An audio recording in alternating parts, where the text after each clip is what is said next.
So for this problem, it refers to a problem before that where it tells you the Reynolds number at the chord length. So that is 9 times 10 to the 6th. And in that problem, it calculated drag, assuming that the entire boundary layer was turbulent. But in this problem, we're assuming that it's initially laminar and then it transitions into a turbulent boundary.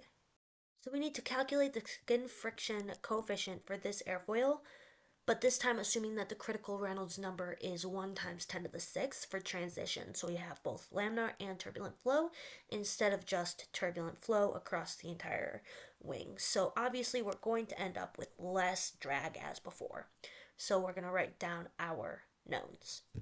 And the reason why we have less drag as before is because now we have less turbulent flow. Now, instead of the whole boundary being turbulent, it's just a portion of it.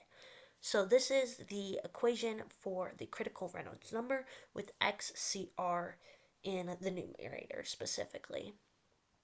And so we have the equation for it and we have the value for it. So I'm going to set that equal to each other because what we're doing right now is trying to find XCR over C because that is needed, that value is needed to solve for this coefficient of skin friction drag. So since we have both the critical Reynolds number and the chord Reynolds number, it's easy to find XCR over C when you don't know what XCR is or what C is. You can find what the value of the ratio is by setting Reynolds number XCR over Reynolds number at the chord, and rho, v, and the viscosity are all constants and cancel, so we get the ratio, which is equal to 0.111 repeating, so I just included 4 ones. So now this is the equation for the coefficient of skin friction. I should have started with this so you could see the motivation for what we just did. We just found XCR over C, so that is already done. And then we have these coefficients of friction at certain points in time or in space. So the first term is a laminar, and it is all the way up. Laminar flow is all the way up until the critical point, right there where the boundary layer slopes change. So purple is laminar. And then what we do to calculate the turbulent boundary layer is we calculate it over the whole boundary, over the whole airfoil, which is the first term. That's why we have C in it, because C is the chord. And then we subtract off the portion of turbulent boundary layer friction that would be during the laminar portion. So thus we only get the turbulent skin friction coefficient for the turbulent boundary layer area, which is beyond the critical point, which is what I drew in orange. So now let's find these coefficient of friction values at their respective locations. So first we need to find the portion of the coefficient of skin friction that is associated with laminar flow. So that is all the way up until the critical point, so we use the critical Reynolds number, which is 1 times 10 to the 6th. That was given. And so we have this value for the laminar portion of the flow. Now the turbulent portion of the flow, we need to calculate the turbulent skin friction coefficient along the entire airfoil. So we need to use RE of the chord length. And so that we get the total turbulent flow, and then we can subtract off the portion that isn't actually there, which is the turbulent flow up until the critical point. So that is what we're calculating now. We use the equation for turbulent skin friction coefficient up until the critical point, so we use the critical Reynolds number.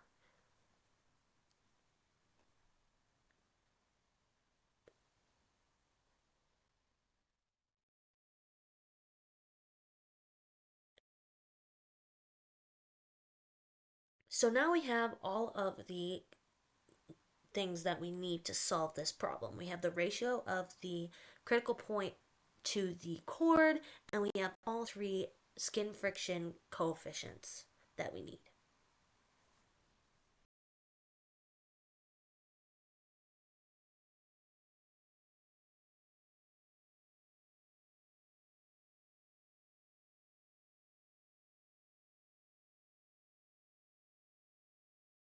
So now we have the skin friction coefficient for the entire flat plate, taking into account transition from laminar to turbulent flow.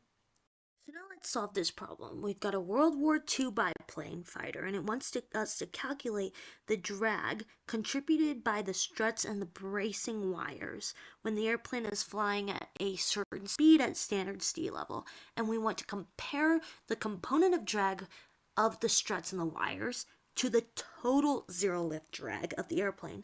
And zero lift drag is the skin friction drag and the pressure drag combined. So basically we're just looking for the drag contributed by those struts and wires and comparing it to the total drag.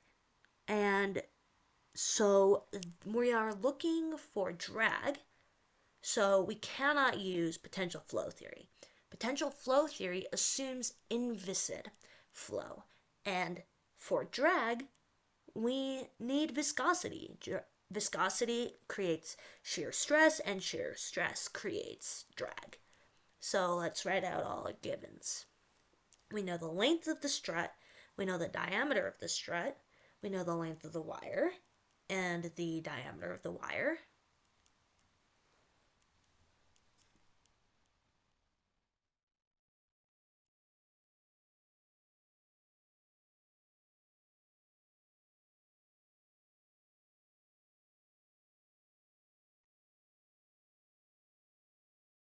It's flying at 120 miles per hour, and we know that the sea level standard density is this value in English units. And the total planform area for the plane is that value. And that is the coefficient of parasite drag. The reason why we need the planform area of the whole plane is to calculate the total parasite drag. That is the area we need for the total parasite drag. And then we'll have different planform areas depending on if we're looking at the wire or the strut. So this is a side-on view. So we've got two airfoils because we're looking directly into the plane. We've got those those wires that are crossing over to each other, and the air relative velocity is coming perpendicular to the diameter. So if we draw this out, we can find that for the wire and the struts, we can find that the planform area, while calculating those contributions of drag, is the top-down view of it, so the length times diameter. And they have different lengths and different diameters, so the planform area for the struts and the wires are going to be different. So first we need to find the Reynolds number for both the struts and the wires, and then we can use a plot of experimental data to use the Reynolds number to find the coefficient of drag associated with that Reynolds number. So this is the equation for Reynolds number. And typically when we're using Reynolds number, we're using airfoils, but we're using wires and struts. So the chord length is going to be the diameter. And visually, you can think of it like if you're looking top down into the wire, the flow is going around the wire in a circle. So the chord is the diameter. And then from a different perspective, we can look at it with the air relative velocity hitting it perpendicular. Same situation, different perspective. It is the chord length is the diameter of the wire and the strut. And the wires and struts are both circular cylinders. So This is the Reynolds number for the strut. We use the diameter of the strut. And we know that the viscosity of the free stream is at standard sea level. So just looking that up in a table, you can find that it's this value in English units. And then we can plug in all our knowns to find the Reynolds number of the strut.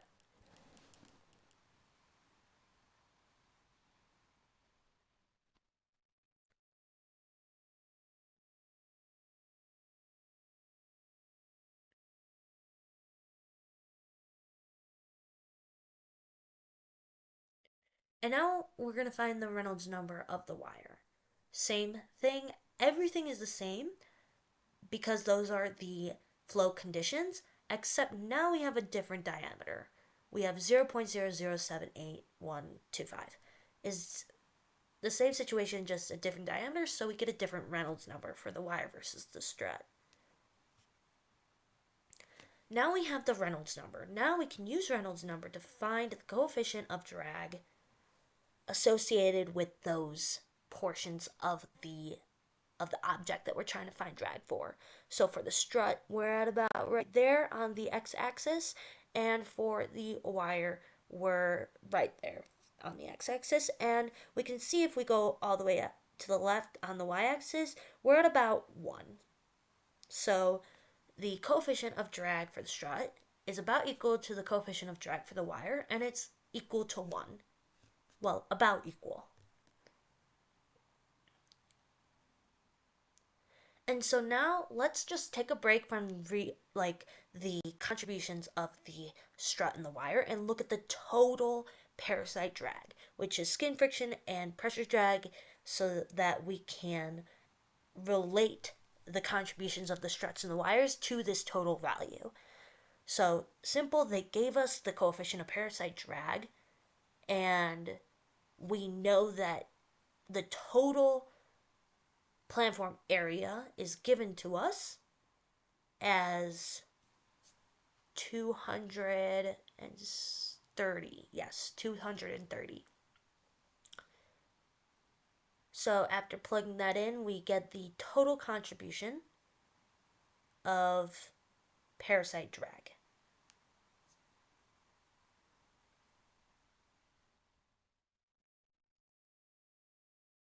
Now let's go back to the struts and the wires and find the drag due to the strut and the wires. So the drag due to the strut is 1/2 rho v squared times the coefficient of drag for the strut times the planform area of the strut. So, and then also the same for the wire.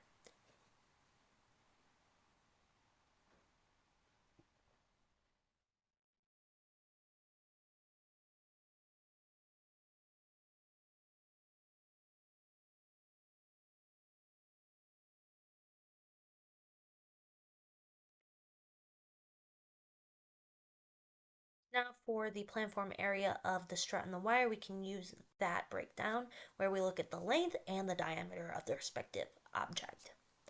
So the total length of the struts is 25, and the diameter of a strut is 0.168. And also the planform area of the wing or of the wire uses the length of the wire and the diameter of the wire.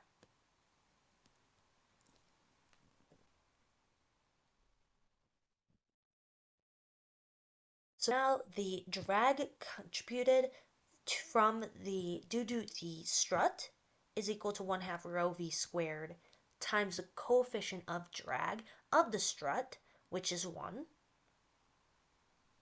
We found that from the plot.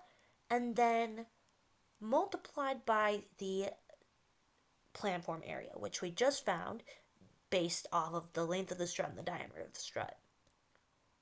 So that is the drag contributed by the strut. And that is something they wanted. So let's box that. And the drag contributed due to the wire is the same thing. And we put a 1 in there because the coefficient of drag due to the wire is also 1. And we calculated the planform area of the wire to be that. So we now have the contribution of drag due to the wiring. So now let's add them together so that we can compare the contribution of both the strut and the wire to the total parasite drag of the biplane. Because we don't only have drag coming from the struts and the wires. We have drag coming from the wheels. We have drag coming from the airfoils, the wings themselves, and the tail. So this is the contribution of drag due to the struts and the wires over the total contribution. And as you can see, it's a lot of drag. It's about half, 0.5797. That is a lot of drag due to the wires and the struts of the total parasite drag of this biplane. Thanks for watching. Hope that was helpful. Make sure to like and subscribe and leave a comment telling me what you want to learn next.